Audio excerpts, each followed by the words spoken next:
Welcome to another edition of Patriots No Huddle, brought to you by PatsFans.com. Derek Havens, Steve Balsherry as your host today. Mike Diabate should be joining us any minute here, so we'll have the entire gang as we give our final thoughts on the Patriots' win in the divisional round against the Houston Texans to advance to the AFC Championship game in Denver to face the Broncos this Sunday with the right to go to the Super Bowl on the line. We're going to be talking all about that game, the ins and outs, as well as giving some thoughts on the NFC Championship game between the Rams and Seahawks, and of course your predictions. Before we do anything, Steve, what's going on, man? How are you? Hey, it's a wonderful day in the neighborhood. For our all-time listeners here, Mikey is just finishing up. He's on the air right now with ESPN, so he'll be joining us as soon as he's done with that show over there. And we're getting to talk about the Patriots in the AFC Championship game. How much better can life be right now? I'll tell you, it can't get much better. It cannot get much better than this right now, guys. And I'll tell you, for everyone listening, I mean, it has been a pretty incredible ride for this team's had. So much is being talked about right now about the Patriots' schedule, about the performance in the postseason, the circumstances of it all. I think that just the defense continues to get discredited. The team accomplishments are still being discredited despite winning 16 games to this point in the season. And I just think people are losing sight of the fact that like the storyline is incredible. To be a bottom four team last year, Steve, and then to now be in the Final Four a year later is nothing short of incredible. Speaks to growth by players, coaching staff, the culture, the job Vrabel and everybody's done. We've talked about it ad nauseum, the free agency and the draft hits and contributions. It's just amazing to see it all. It is, and it's amazing that the same people who were picking the Patriots to lose against the Chargers and to lose against the Titans now claim that they haven't beat anybody, which is like, I don't get that part, but it is what it is. And, look at for all the talk about the Patriots record, Denver's opponent's record wasn't much better. I saw there was some stuff on social media this morning, and Denver's record was, or their opponent's record was slightly better. But again, when they faced the Kansas City Chiefs, they faced a backup quarterback. When they faced the Los Angeles Chargers for the second time, they faced a backup quarterback. And when they faced the Houston Texans, they faced a backup quarterback. So those kind of things kind of even out, I would say, wouldn't you? Certainly. And I just think, again, people just love to just minimize and pick apart every little factor. But this defense is just playing terrific, and the coaching staff is putting guys in place. And, May, again, has had such a great year. I think people are holding him to a very high standard at this point, which he deserves to be held to a higher standard given his growth, But I do think that there's not enough weight given to the talent, the talent of defensive players he's been going against these last couple of games, and first playoff games, things like that. I mean, it's still growing as a 23-year-old, quarterback. Anyways, we have Mike joining us now. Mike, what's going on, boss? We're just starting. How you doing? Gentlemen, always an honor, always a privilege. Sorry for being fashionably late, but I do appreciate you holding the fort down for me while I was finishing up another obligation. Always an honor, and it's AFC Championship games don't come along often, but getting a chance to discuss these is truly a privilege that I don't think we should take for granted. No, you never know when the next one's coming, right? Absolutely. I mean, other franchises, I'm sure, will say, oh, yeah, it's been such a long drought since the Patriots have been there. 5 years? I mean, you have some that have been waiting 30, 40. Some have never been to this level. But, here in New England, the standard has been set. Excellence is what is expected. And if you don't achieve that, you feel it every single year. And for some reason, these 5 years feel like they've been a lot longer of a period of time than they have been. And I think that's a testament to Tom Brady, Robert Kraft, and Bill Belichick, and the triumvirate they built in the first two waves of the dynasty eras here in New England. Who knows? Maybe we're on the cusp of a third. So hopefully that is the case. And hopefully we got one more in us to describe a Super Bowl coming up. But let's not get ahead of ourselves. Well, we'll have one coming up. We hope we're discussing the Patriots as well in Yeah, that That is conversation. true. Yeah, That's true. very Win, lose, true. or draw, there will be a Super Bowl. Yeah. Yes. Well, we will be breaking down the game. Hopefully, that's including the Patriots in there. Yeah. So but of course, we have to get to this one first. So before we talk about the Broncos game, any kind of lingering thoughts from our last show on the Texans game? See, before we turn the page officially to Denver, anything you wanted to bring up? Well, again, I mean, rewatching the tape, I told you this on the phone when we talked yesterday. When I rewatched it a couple of times due to my report card that I do, the weekly positional report card, and the fumbles were awful, and we know that, okay? But at the same time, after rewatching it, the offensive line wasn't quite as bad as first impressions would have dictated.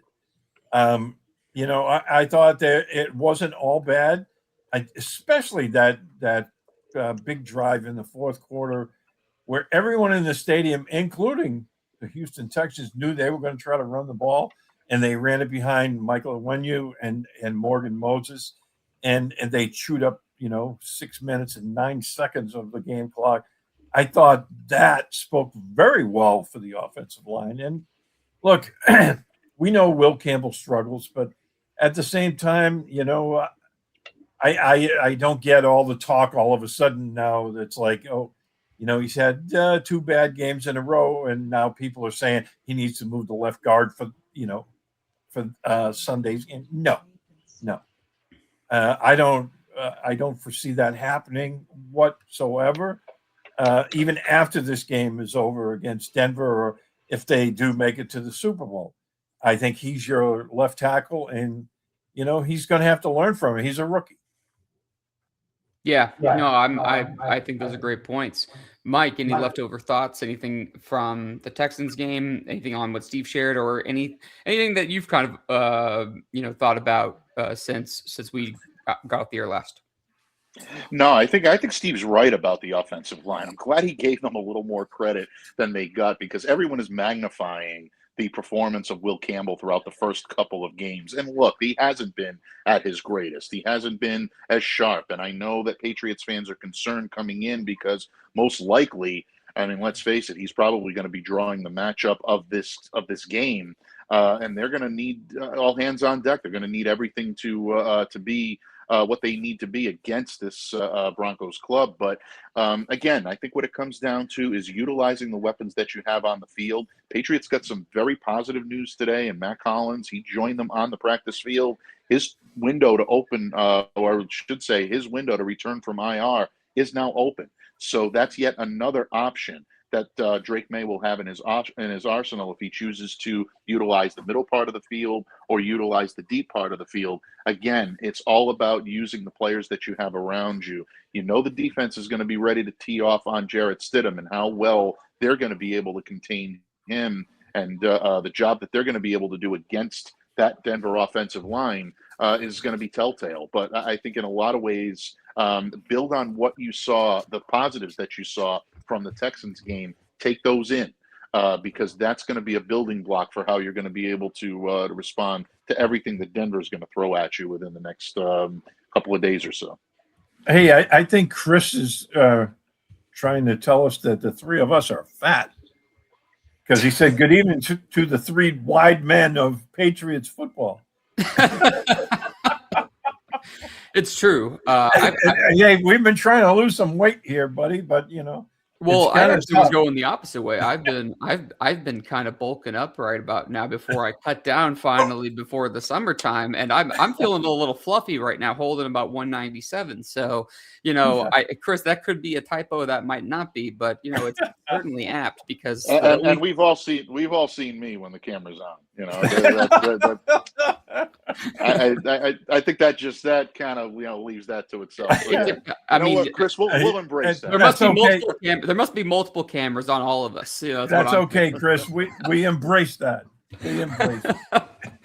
Oh man. Well, anyone, thanks. That's a good time to say thank you for everyone listening live. Thank you for everyone who's downloaded the show. Feel free to reach out, any questions, comments, anything like that. And be sure to subscribe to us on YouTube and share, leave us a review on Apple Podcasts or Spotify. It keeps us high in those rankings so other Patriots fans can find us. Gentlemen, I just want to say one thing again about the Texans. The last thing is I'll say is I'm happy that when I watched the tape back and rewatched the game, I thought that Drake May really, I thought I was getting a lot of criticism for maybe being almost timid, being a little off, obviously he'll have a couple of misses every game, but he has a couple of just absolutely dropping the bucket throws. I did think he missed some of the throws I thought he would normally make. That Kyle Williams one comes to mind again. I thought that deep shot, we've seen him make that one in this, multiple times this season. But I thought he was very, very comfortable going through reads, and it was very clear to me that the coaching staff had him going through the complexities of the Texans defense and being able to handle it well. So that I'm hoping that they can, that can translate again going forward this week. As we turn the page and talk about the Broncos, guys, there's a lot of storylines in this game, whether it's, Sean Payton saying the Broncos players will get 2 weeks off after this game, which I think is just, good, solid bulletin board material and also just fun. I mean, what is he supposed to say? I'm not going to, supposed to say, they'll have 3 months in Cancun after this if they want to, whatever. He's playing mind games with the Patriots, right? Yeah. And he's trying to portray that they are supremely confident that they're going to win the game. I mean, that started on Saturday when, he made that comment about Jared Stidham, when he announced that Bo Nix was out. He's like, he's going to light it up.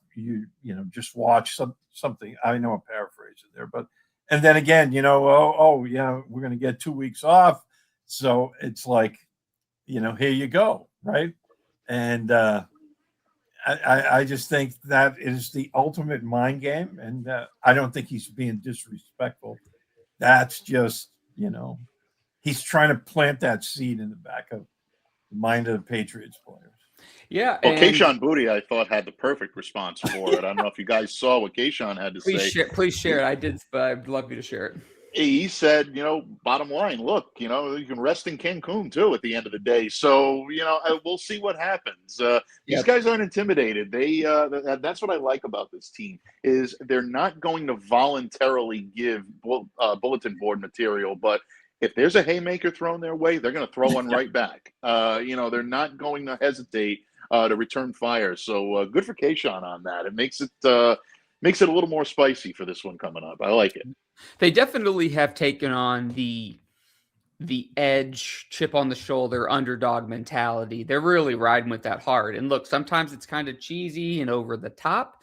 Sometimes it really can transform a team into something really powerful. I think that heavy to have, and I think it's the latter for this Patriots team, which I think is being kind of not taken into consideration by many people outside of, the Patriots umbrella, but, from a National Football League perspective, I don't think teams are really realizing that when, because you have like the Rex Ryan Jets, for example. He did so many great things, Rex Ryan did, in terms of firing the guys up. The problem was that he used to get them frothing at the mouth, and then they would do these stupid over-the-top things. They weren't disciplined enough to kind of carry it. I think Vrabel, in turn, has done, I don't want to say he's doing the same exact things, but he's kind of letting his guys do a little talking. Milton's talking a little bit more. Kayshon has no problem saying what he wants to say, etc. And I think he has been able to harness that that with this team, but he's letting, guys like Stephon Diggs go ahead and speak their piece and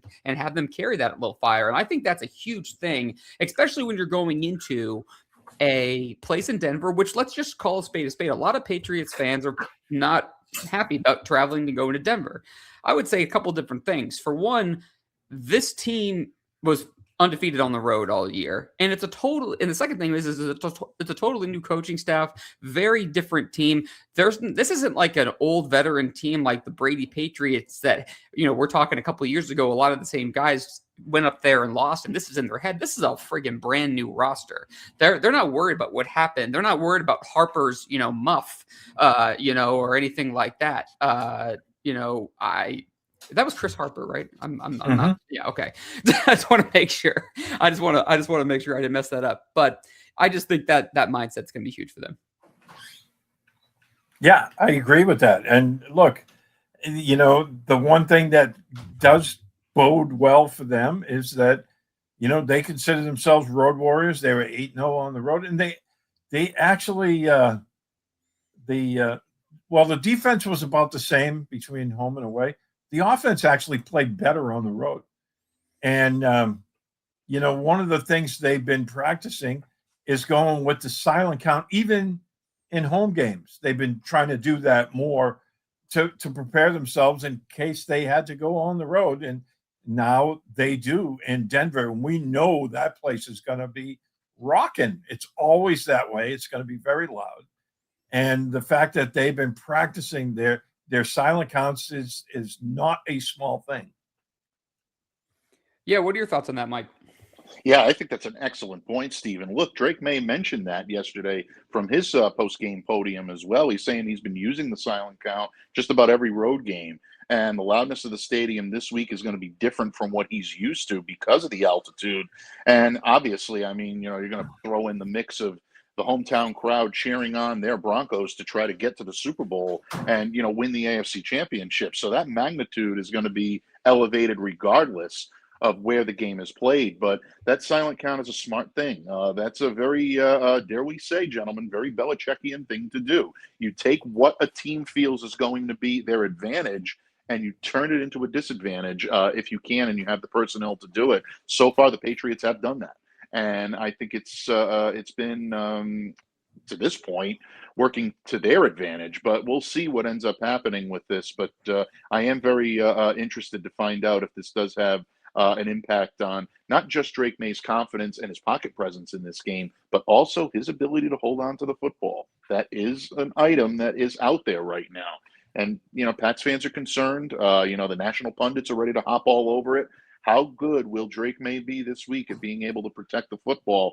6 fumbles over the course of the last couple of games with 3 being lost is not a statistic you want to see next to his name. He's got to be better than that this week. I think that's a huge talking point. I want to stay right on that. I mean, I'm really concerned about this. It's been an issue. The last couple weeks. It doesn't. I mean, Will Campbell has really struggled too. But without him recovering some of those fumbles, they might not even be in this game anyway. So he came up with some huge recoveries there too. But I'm really worried about the fact that they're going to have to go up against just an incredibly strong front again this week. And that's the kind of thing that can keep a team.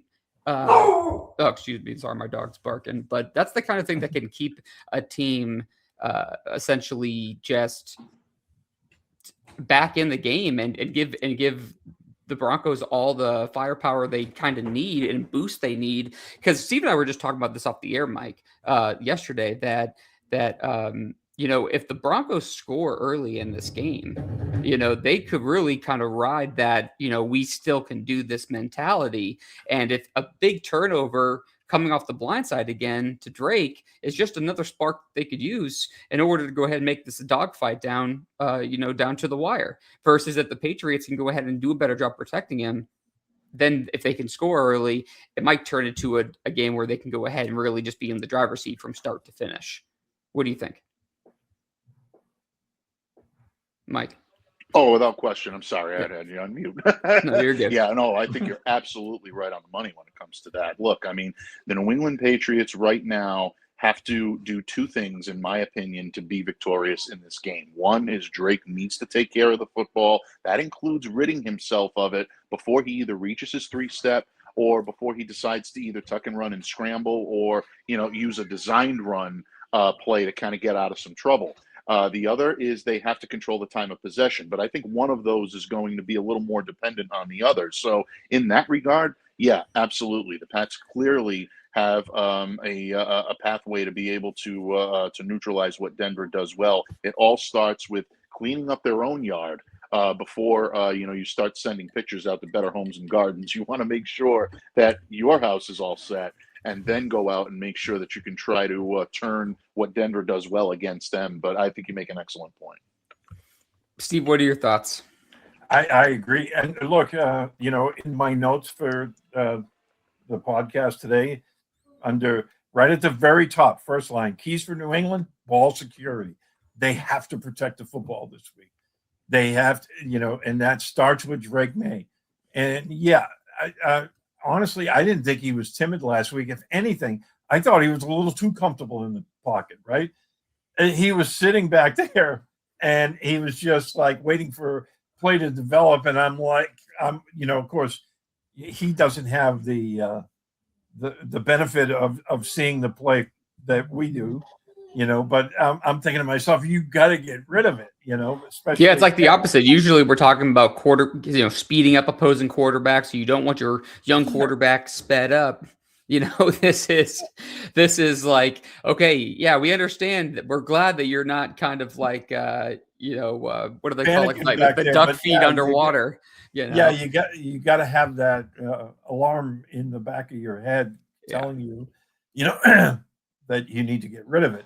So, but ball security to me is the utmost. And I think, look, unless they turn the ball over a bunch of times again, I really think they're going to win this football game, because I think their offense can figure out this Denver defense. And we'll get into the reasons why, but we'll see. I mean, it's a big if, because they've put the ball on the ground far too much, fumble wise in the postseason. I'm not concerned with the two interceptions. One was a tip, the other was a Hail Mary. So other than that, I'm not concerned. It's the fumbling. Yeah. What would you say? And I guess, Michael, I'll let you kind of dictate where we go next with this. Obviously we can talk about the Broncos pass rush elite. Another difficult matchup. We're worried about the fumbling. We kind of covered that. Where are you going next? If we know the Broncos forefront, we're worried about them from a defensive front. What's Mike Diabate's like number 2 bullet point of what the Patriots need to be concerned about with this Denver Broncos team?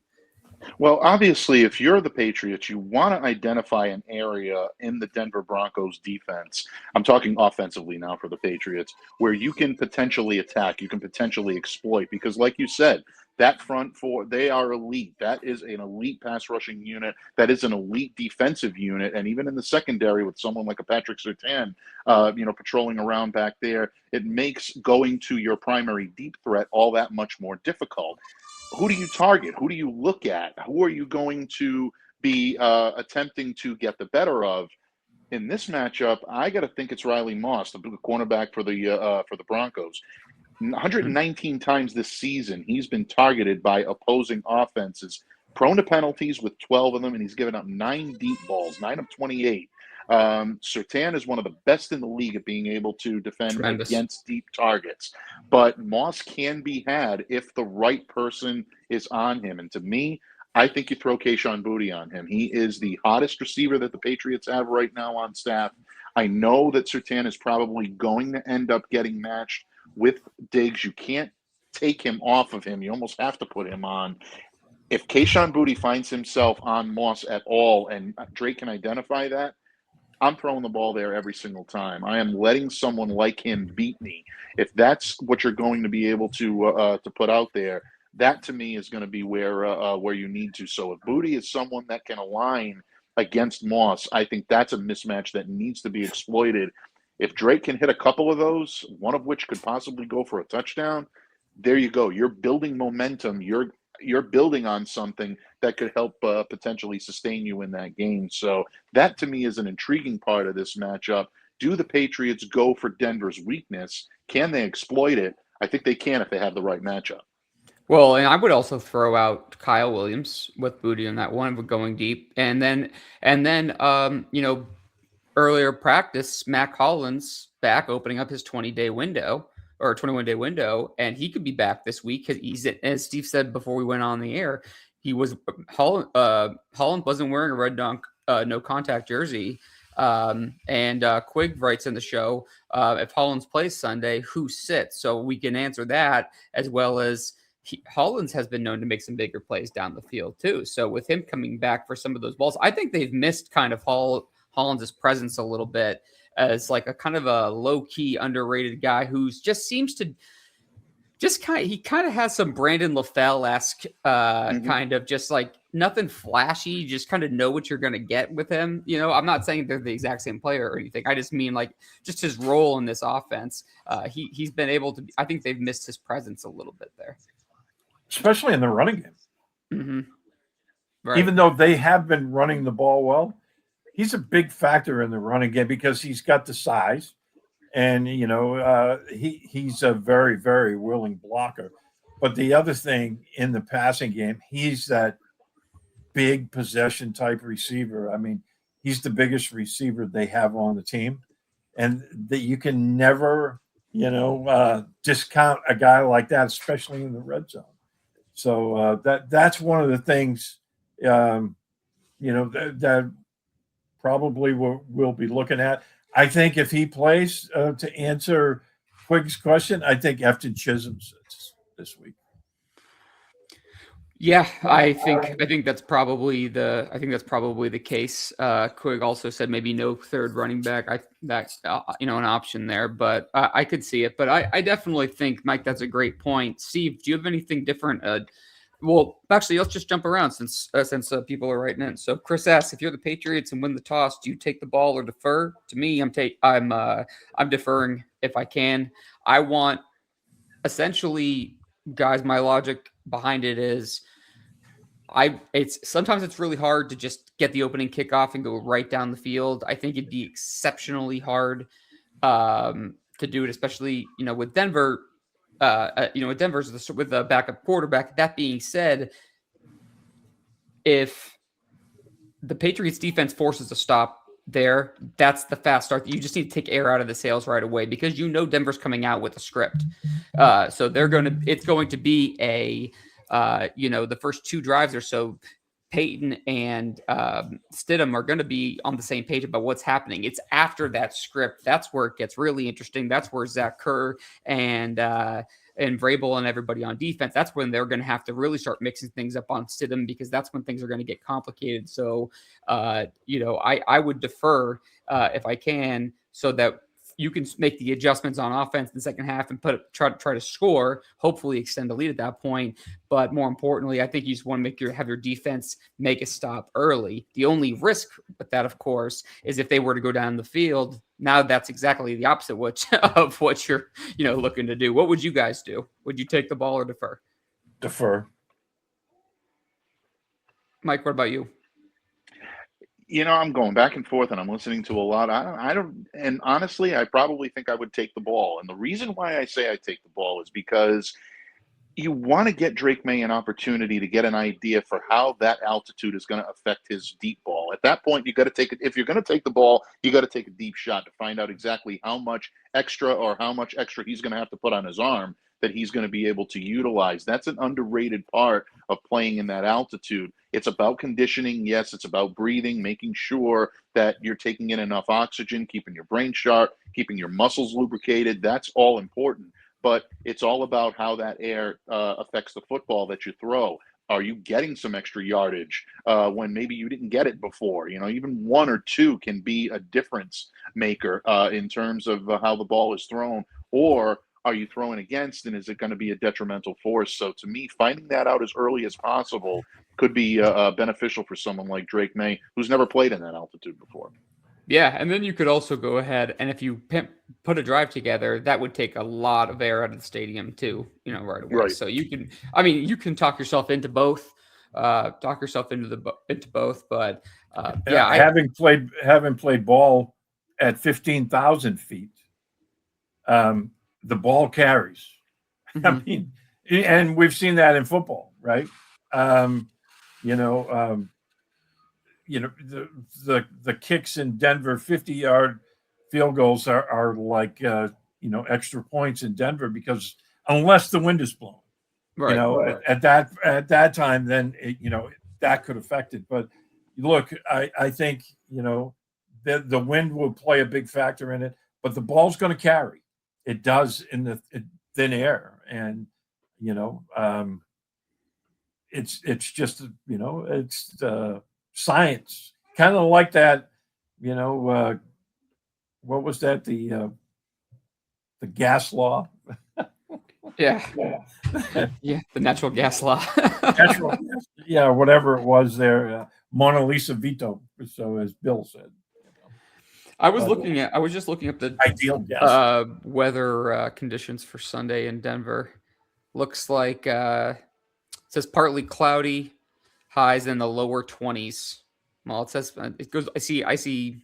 Yeah, lower 20s, 27, somewhere around that way. But it looks like it's no precipitation or anything like that. Chance of snow 60% on Saturday. So maybe if that gets pushed back, a day maybe. But it looks like it's going to be clear.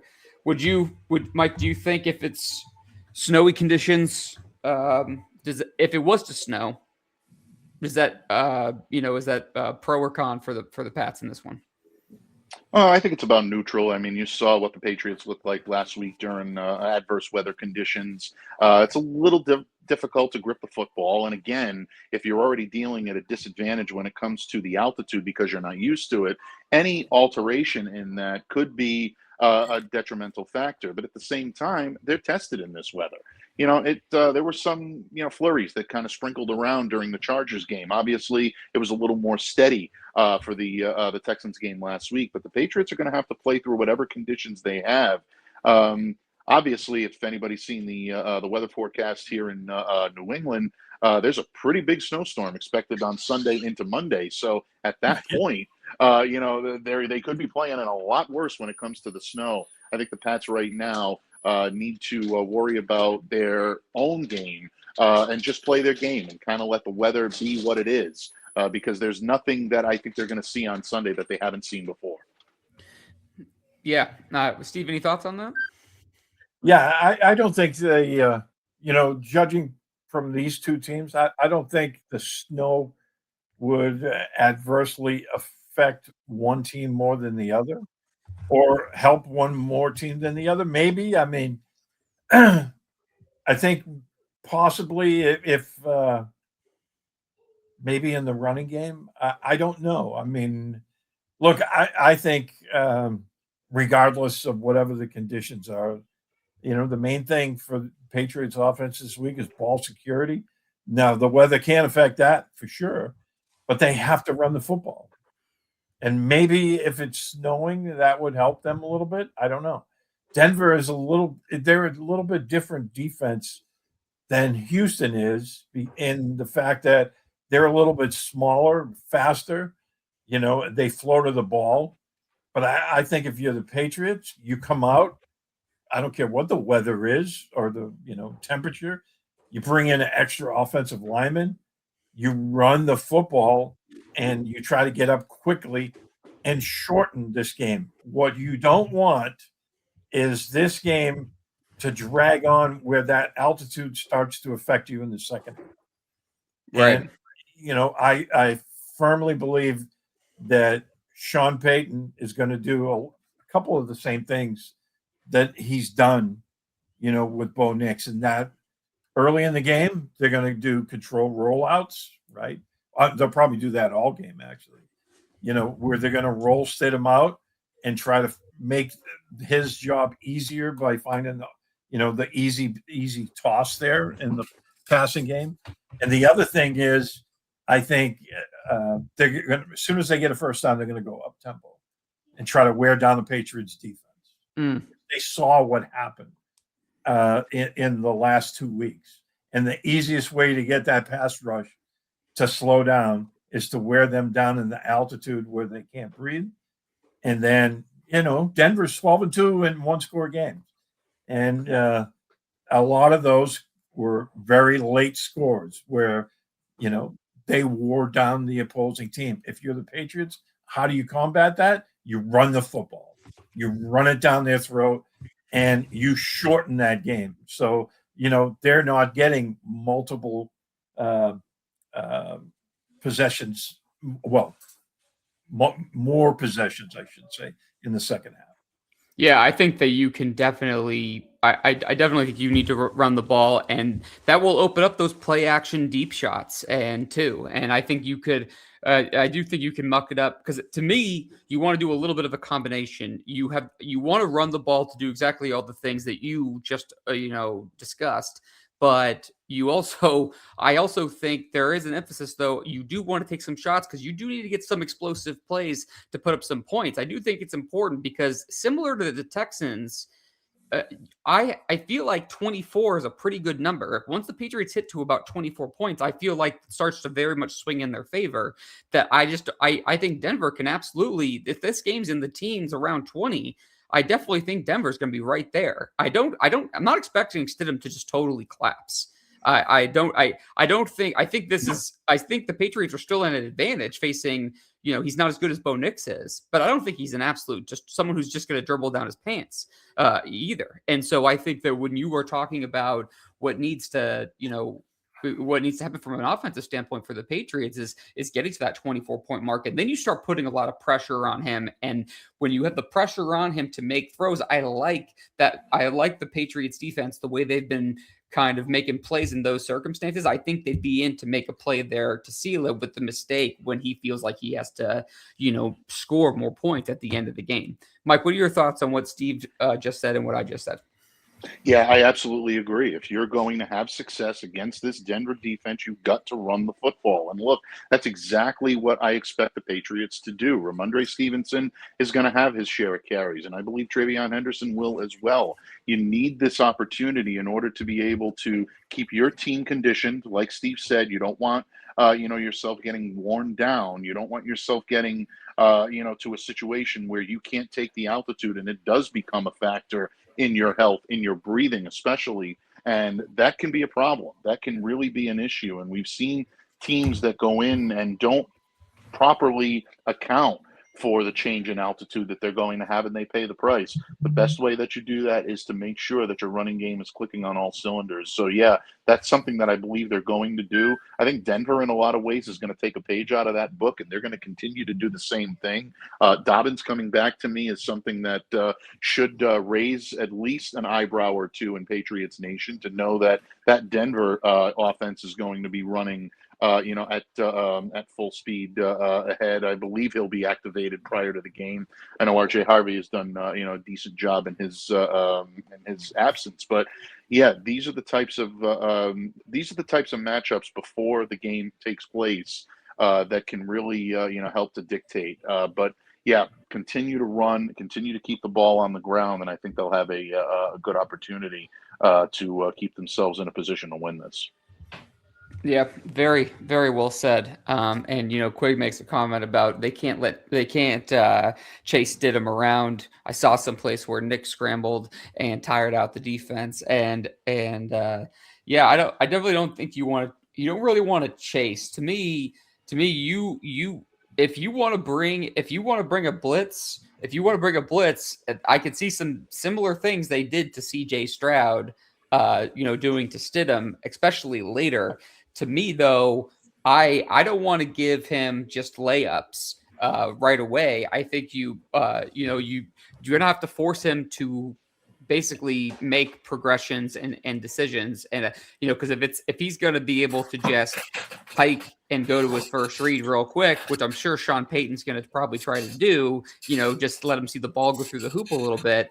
Then the Patriots are going to have to start really mixing things up in order to get him off his game, because I do think it goes back to, again, how do the Patriots kind of ride the wave of the energy that the stadium's already going to have, just with the environment, everything on the line, etc., with the defense they have in Denver, with the opening script with Sean Payton, because I have full confidence that Payton is going to have Stidham ready for at least the opening of the game. Will he make mistakes? Can he do the can he how he overcomes everything else? We'll find out throughout the game. We'll find out throughout the process. Steve, where do you want to go next as we talk about this game? Well, I mean, look, you're looking at it from Patriots defensive perspective. The one thing you don't want happening is Stidham to get comfortable, right? And initially, I was of the attitude I want him to contest everything, play man coverage, and just stick to their receivers. But then, I was watching a podcast yesterday with Evan and Alex Barth, and Evan made a really good point. And he was like, I think they should play more zone.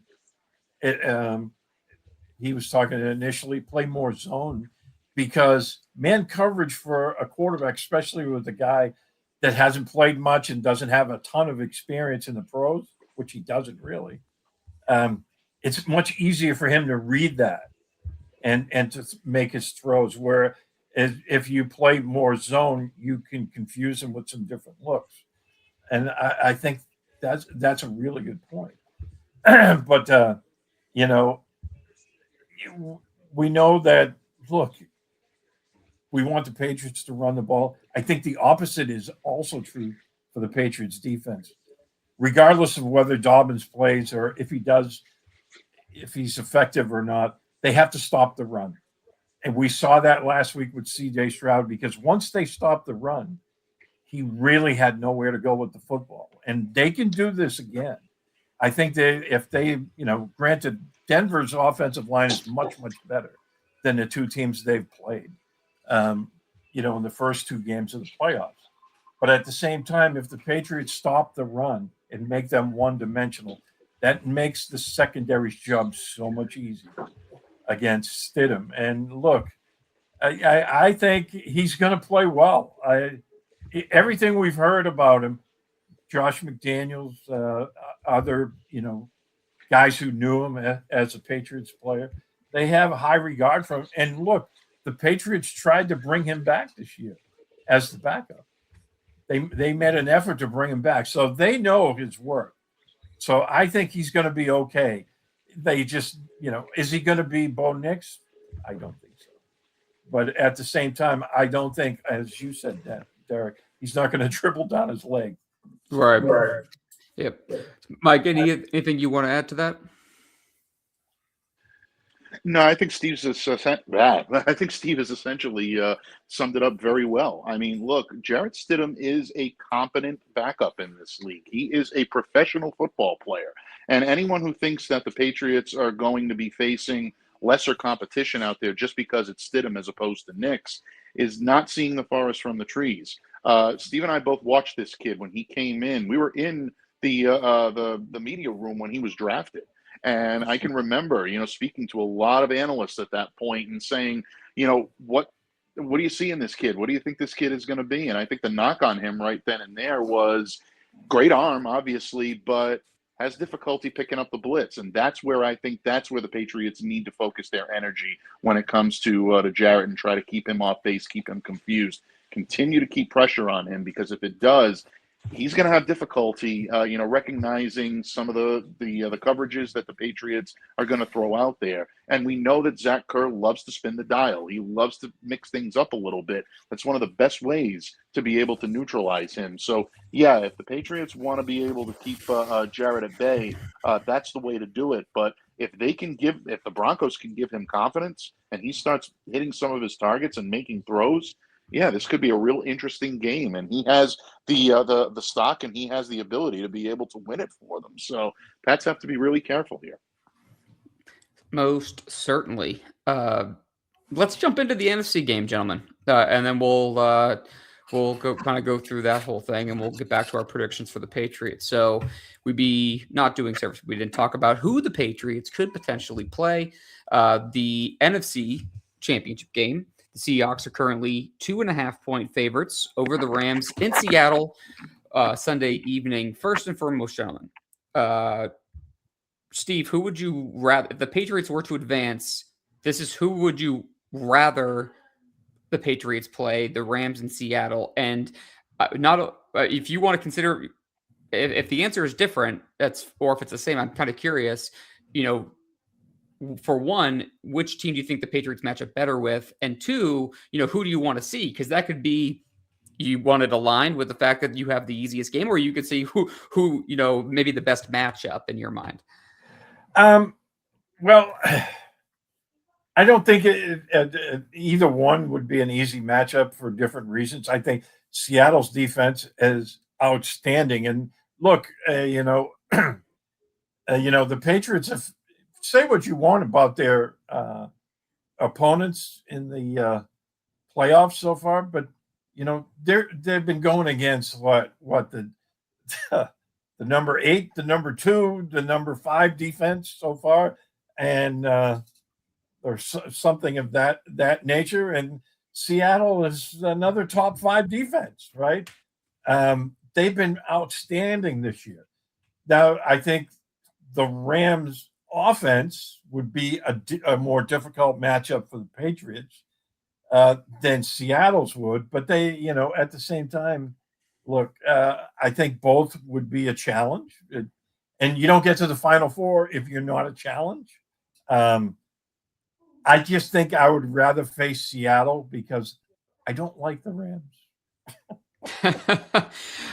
Personally, if I'm looking at it if the Patriots were to advance and I thought which team they have a better chance of beating, I would take the Rams. I think the Patriots, from a Patriots standpoint, I think I'd rather have the Rams than the Seahawks. The Seahawks would have a lot of interesting factors. I mean, they both would, but Seattle's defense, a defensive line specifically, and defense overall is pretty outstanding. So, but I'm not sure. Mike, what are your thoughts on this?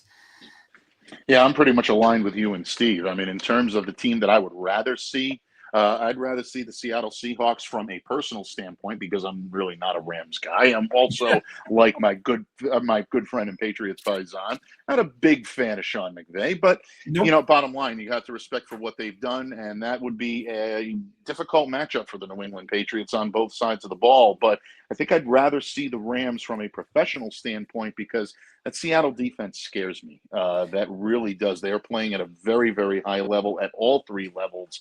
And, Mike Macdonald has that team ready. And I think they're well positioned to be able to hold just about any type of offensive onslaught in check because of the strengths they have at so many levels. And you're worried about the fatigue that the Patriots may have about going against these stifling defenses. Eventually, you got to figure something's got to give. And I'm just not sure that what is about to give is going to be that Seattle defense. So, yeah, I'd rather see the Rams from a professional standpoint. But if they're out of the game here, I'm not going to shed any tears. Yeah, no, I'm with you on that one. Looks like we lost Steve for a second. I'm sure he'll join right back. But I would just say this though. I would. Actually, just get Steve back in here. So there we go. We lost you. So, anyways, I was just going to say, from a professional or from just a fan of the NFL, I would rather the Seahawks win because the Seahawks to me are the most deserving team. I think to win it all, probably. I think that they've been consistently terrific all year long, and there's a lot to like there. And I think their roster is just stacked, and they've done a lot of good things. Mike Macdonald's done a great job, and all of that. Plus, if the Patriots were to advance too, there's a lot of storylines there. And if the Patriots were to win, I think they'd be beating you certainly couldn't argue that they wouldn't have beaten anybody at that point, even though, we'll still be probably having the qualifier conversation regardless. Well, For the Rams, they faced the two number one seeds in the playoffs, but they didn't play anybody. They didn't play anybody. Adam Shine will probably still be crying. There's no question about that one. Oh yeah, for 2 weeks, if the Patriots win this game, there's for 2 weeks all you're going to hear leading up to the game is that talk, and everyone's just going to put aside the fact that they've then at that point, played 20 games and 17-3 in those games. I still don't think that people are registering everything that they've done. But the Drake May, Matthew Stafford MVP storylines and everything with the Rams, you could definitely go ahead and do it. Plus, you could also play into the Rams thing with the Patriots going back to Brady's last Super Bowl, the first Super Bowl the Patriots won, this new thing with Vrabel and Drake May. I don't know. You could go in a lot of different directions. So if we're going into this game, though, guys, to me, the Seahawks, I like them in this game to win and to cover. I think that they're a more complete team than the Rams. I think the Rams have looked good at times, but I don't think that they are as consistent or as talented as Seattle. And I think Seattle, I think this game will be close, but it wouldn't surprise me if the Seahawks pull away and it's closer to 10 points at the end, but I'll pick the Seahawks to win. I'm going to go 31-24. I think it'll be like a 7-point game. I'll be surprised if this is more than a 1-score game, unless it's like one of those garbage time things where they pull away. Steve, what do you think? Yeah, I've been going back and forth on this one because in the first 2 games of the playoffs, the Rams offense really hasn't been lighting it up as we saw during the regular season. Granted, they made plays when they had to in both games, right? Speaking of not playing anybody, they had to pull one out against the 8-9 team, but we won't talk about that.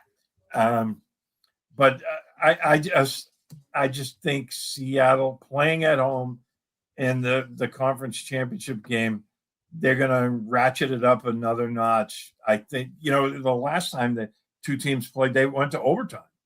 I think it's going to be close. I like Seattle to pull this one off. 3 points, like you said, cover, but not by a lot. I think 3 points. Mike, what about you? Yeah, I think that Seattle wins this one by at least a field goal, maybe 4, maybe even 5. Not quite a touchdown, but I like Jackson Smith-Njigba's ability to score on this Rams secondary. I think he will find a way to do it, and I think he'll find a way to do it a couple of times. And because that's going to be the deciding factor, to me, that Seattle Seahawks defense is going to be able to lock down Matthew Stafford and that Rams offense. So, yeah, I like Seattle in this one. I'm going to go Seattle by 5 in this one. I'll say 25-20, the final score there. Yeah, I think that's it should be a good one. It should be a good game to finish. So let's switch back over to the Patriots now. We're going to give our predictions. The Patriots are 4.5-point favorites currently. They opened as 4.5-point favorites, and the line moved to 5.5 pretty quickly, back down to about 4.5. I think that's a good number. It's still a pretty solid number on the road anyway. But again with Nix being out. If Nix was playing in this game, I think the Broncos would be favored, but I think it'd be closer to like a 1.5 point, 2.5 point game. I think it probably shifted about a touchdown the other way. So that's just a guess. I guess, Mike, I'll go to you first. Prediction for the Patriots game at Denver. Well, look, the Patriots have been on an improbable run of success this season. It's their first AFC Championship game appearance since 2019, the 2018 season, but technically the 2019 calendar year. And they're going against Jarrett Stidham. I mean, what better way can you script this? You couldn't script this better if you tried. But the Patriots and the Broncos are going to have themselves a barn burner. There's no question about it. We've talked all about the Broncos. We've talked about how formidable they are. Number 2 in scoring defense this season, allowed only 18.3 points per game. To me, the way to neutralize that is for Drake May to exhibit much better ball security than he's had throughout this season so far, especially in the postseason. These last couple of games have to be an anomaly. He's got to return to the MVP level we saw earlier. There just seems to be a touch of destiny about this team. And I think that if they continue to buy into that aura and Drake rids himself of the ball early, utilizes his weapons, like Steve said earlier, ground the game on the ground. I like the Patriots' chances, especially their line's chances, the offensive line and the defensive line, of holding court and controlling the line of scrimmage. If they do that, I think even despite Denver's injury woes that they're going through right now, the Patriots make enough plays to advance. I'm picking the Patriots in this one by a final of 21-17. Wow, 21-17. Steve. Yeah, I think they're going to rid themselves of the Denver curse in the playoffs, but I don't think it's going to be easy. You know, traditionally, I mean, you can go all the way back to the earliest days of the AFL. The Patriots, just like in Miami, they have never brought their A game there. You know, very, very rarely have they brought their A game there. And I think it's going to be a struggle. Look, I think the Patriots defense should be able to stop Jared Stidham. But, you know, I think Denver's defense is legit, as we've seen. But I do think they find a way. I like them in this game. Derek, I'm going with the 24 points, right? 24-20, New England. All right. I got the Patriots winning this game. I'm gonna go Patriots 27, and I'm gonna go 27-20. I think just like Chris, I think 27-20 is something that sounds about right to me. I do think it's going to be interesting early. I'm very much worried about the fact that Denver has the strength that really has been caused near destruction for the Patriots the last 2 weeks, and that's that blindside of Drake May, the fumbles. You know, a lot of people want him to step up in the pocket. A lot of times the pocket's collapsing all around him. As Steve pointed out, he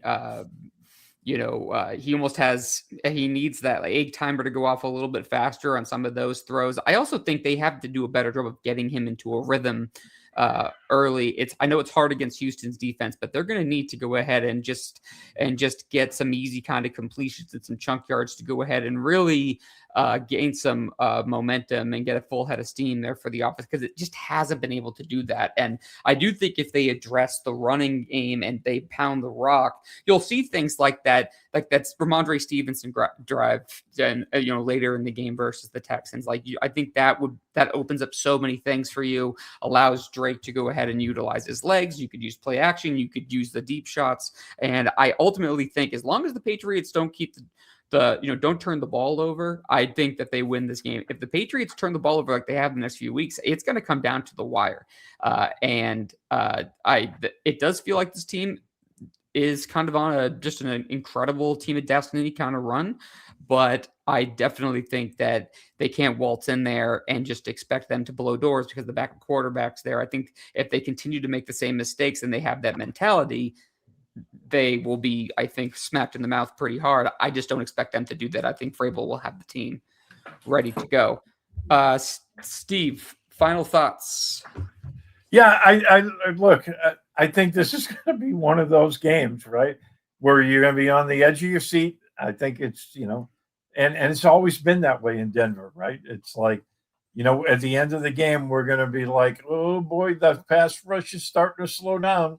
That's why I think the running game needs to come in, in this one. They're going to have to close it out with the running game, and you don't want to be, handing them the ball with 2 minutes to go and your pass rush is out of gas. So that's what I'm looking for in this one. I think it's going to be a fun one to watch, and I think Vrabel will have the boys ready to go. All righty. Mike, we'll go ahead and final thoughts and take us out, my friend. Absolutely. Well, for final thoughts, folks, definitely enjoy these next couple of days and enjoy the game that you're going to be able to watch on Sunday. As we said to open the show, there's never a guarantee that AFC Championship games are going to come. I know they almost felt like a rite of passage during the Brady and Belichick era, Steve and I used to joke that they should change the AFC Championship game's name to the Tom Brady Invitational. I mean, really, that was just a foregone conclusion that the Patriots were going to end up there. We saw the last couple of seasons how difficult it is to really win in the NFL, and that's what makes what the Patriots have done previously so remarkable, and really makes what they're doing right now so special. And you got to give a lot of credit to Mike Vrabel. You got to give a lot of credit to the front office, Elliott Wolf, Ryan Cowden, the guys, Matt Groh, the guys that were the constructive forces behind building this roster. Give all the credit to the players on the field, and Drake May and Stephon Diggs, Milton Williams, all of the guys that have come together to provide this type of product that you're watching out there on the field. They all deserve so much credit for everything that we're watching as Patriots fans. So enjoy it, cheer the team on, and if you're looking for something special to watch the matchups between the Broncos safeties and also the Patriots tight ends. That could be a very under the radar matchup where whoever wins that might end up getting the better of the other when it comes to this game, and all is said and done at Mile High on Sunday. Folks, what can we say? Thank you so much for all of the support that you've provided to Patriots No Huddle this season. It's been our honor to join you and to have you join us here as we pontificate on the microphone each and every week. It's always a lot of fun for Derek, Steve, and myself, but we appreciate all of your support, and we thank you from the bottom of our hearts for making us a daily, weekly, monthly, yearly part of your New England Patriots coverage. On behalf of my good friend Derek Havens, on behalf of my Patriots paisan, Steve Balistrieri, I'm Mike Debate, reminding all of you to stay safe, to stay well, to be the change you wish to see in the world. Have a great game. Have a great time watching the game on Sunday. We'll see you again real soon right here on Patriots No Huddle.